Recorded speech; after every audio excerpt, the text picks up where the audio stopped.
grande virada de chave, o detalhe que muda completamente o rumo de toda essa história, é a mudança de status que aconteceu no caso Deolane. Para a lei brasileira, ser investigado é uma coisa e virar réu é um abismo completamente diferente. Durante os últimos 4 anos, o GAECO e a Polícia Civil operaram nas sombras. Eles monitoraram mensagens, rastrearam Pix, mapearam viagens e cruzaram dados oficiais de dezenas de empresas sob sigilo absoluto. Uma série de investigações que avançaram ao longo dos últimos anos e acabaram chegando na Deolane.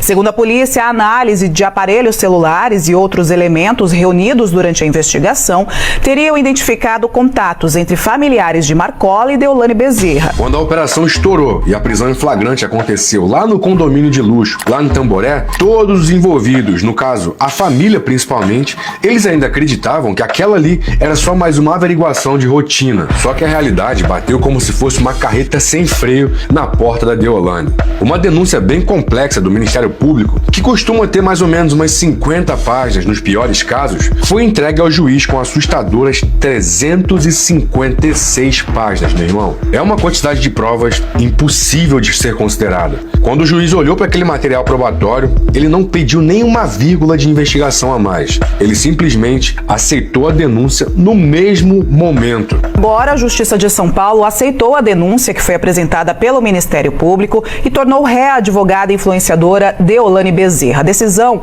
faz parte da investigação que apura um suposto esquema de lavagem de dinheiro ligado ao PCC. No momento que o juiz dá esse sim, a Deolane muda o seu status de apenas investigada para agora se tornar uma ré de fato. E a partir do momento em que ela foi notificada lá na cadeia, o relógio processual, ele começa a contar, meu amigo, impiedosamente. Agora, a Deolane literalmente não tem mais tempo a perder. A defesa tem apenas 10 dias para apresentar uma resposta a uma acusação que levou 4 anos para ser construída com perfeição cirúrgica, meu irmão. É como se fosse um checkmate logístico, entendeu? A decisão, ela e outros 5 réus serão citados pessoalmente para apresentar resposta à acusação no prazo de até 10 dias.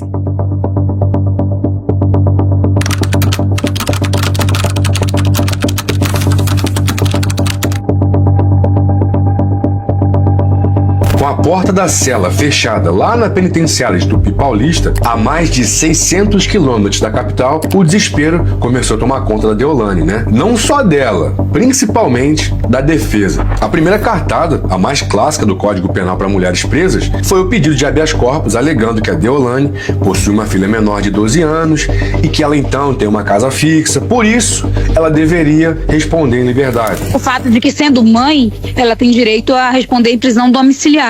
Portanto, a ilegalidade está na prisão que é utilizada de maneira exacerbada, tendo em vista que a própria legislação para a situação específica de mães em crimes sem violência ou grave ameaça, sobretudo de forma não contemporânea, que é de 2020, pode perfeitamente responder com todas as cautelas que o juízo compreender, com todas ao inquérito, ela vai responder, mas o fato é que a prisão hoje é ilegal em razão de que ela é mãe de uma criança de 9 anos. Tá certo. Pela lei, isso aí geralmente garante a prisão domiciliar, só que não foi esse o caso, meu irmão. A Justiça e o Ministério Público foram simplesmente letais na resposta ao pedido da defesa. Eles negaram imediatamente a primeira vez e repetidas vezes depois negaram novamente. Nesse caso, a justificativa do juiz foi clara e direta, porque o fato de ter uma filha não anula a gravidade dos crimes quando a acusada está supostamente envolvida até o pescoço com alto escalão de uma facção criminosa já considerada como terrorista. Para a Justiça, colocar uma suposta operadora financeira do PCC em prisão domiciliar não é proteger a criança, é manter o fluxo do crime ativo, entendeu? Os advogados de Deolane alegaram que ela não oferece risco às investigações, que as provas já foram recolhidas e que ela é mãe de uma criança de 9 anos. Este é o segundo pedido de Deolane negado em tribunais superiores. Na semana passada, o ministro Flávio Dino, do Supremo, também rejeitou um pedido de prisão domiciliar da empresária. Como você bem sabe, o modus operandi da família não demorou muito para que a família viesse a público fazer o teatro que eles normalmente fazem quando alguma coisa deles é negada, né? E nesse caso, a responsabilidade de performar o teatro ficou na mão das irmãs. A irmã da Deolane está dizendo que conversou com a irmã dela, que Deolane está apavorada, desesperada, ela precisa sair da cadeia porque tem muito escorpião na cadeia.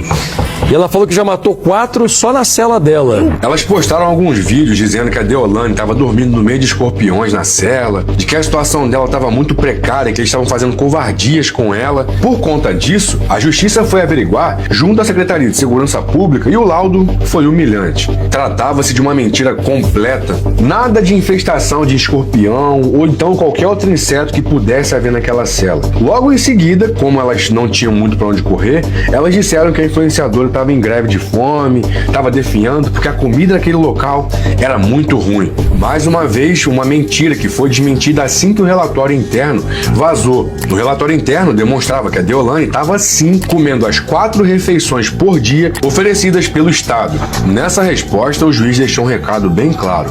Nenhuma narrativa inventada para comover os 22 milhões de seguidores vai funcionar dentro do tribunal. Seria bom vocês repensarem a estratégia, né? A Polícia Penal do Estado de São Paulo informa que as alegações são improcedentes.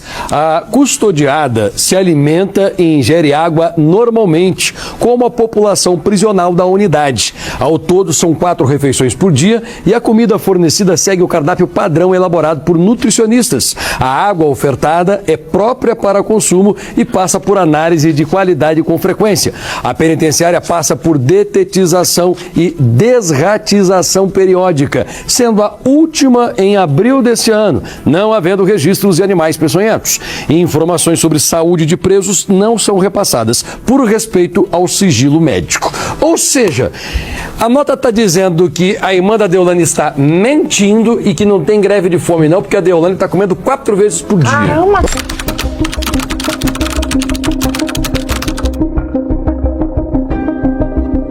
Mas me responde, Léo, por que a prisão preventiva tem que ser urgente e ela precisa ficar trancafiada? A resposta para essa pergunta aí basicamente está no pânico financeiro. Quando as investigações se aprofundaram e as contas começaram a ser monitoradas de perto, o volume de capital rastreado era simplesmente surreal.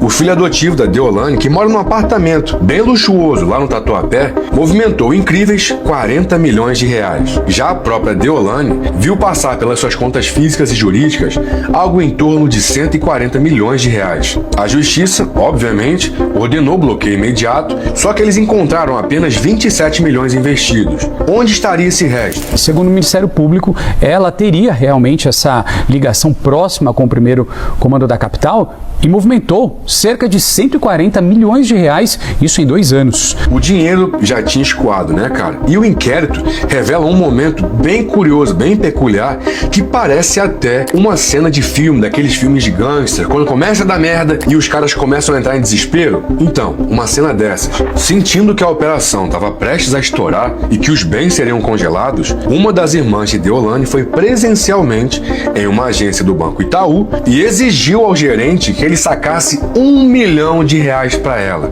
O gerente, na mesma hora, ficou chocado, né? E ainda mais porque ela pediu que essa quantia fosse sacada em dinheiro vivo. O banco tentou argumentar, tentou oferecer o TED, explicou as normas do COAF para as movimentações atípicas, mas a irmã da Deolane recusou, né? Ela queria porque queria 1 milhão em notas físicas. Percebendo a bomba relógio que eles estavam na mão, o gerente não só barrou aquele saque, mas ele deu um ultimato para ela, falando que a partir daquele dia ela tinha somente 15 dias para encerrar as atividades com o banco. Ou seja, ela ia ter que dar um jeito de pegar a grana dela e levar para outro banco que quisesse cuidar, gerir as quantias daquela família. Uma coisa bem complicada de acontecer, porque o sistema financeiro já sabia que o castelo de cartas estava ruindo e ninguém queria estar perto quando os escombros começassem a cair. A irmã da Deolane chegou no banco dizendo que precisava desse dinheiro para comprar um imóvel. Esse seria o motivo do saque. E aí os funcionários do banco ofereceram essa transferência virtual, né? Uma transferência online para a irmã de Deolane Bezerra, e ela prontamente negou que o dinheiro chegasse até ela via transferência bancária. E aí os funcionários prontamente desconfiaram, primeiro por se tratar de um valor atípico muito mais alto do que é movimentado via saque, e também porque eles identificaram indícios, sinais de lavagem de dinheiro. Essa tentativa de saque motivou algumas decisões judiciais. Em 2024, por exemplo, como iniciativa do próprio Banco Itaú, as contas da família de Deolane foram encerradas. A gente tem informações aqui que, a partir desse encerramento de contas, a família de Deolane processou o banco.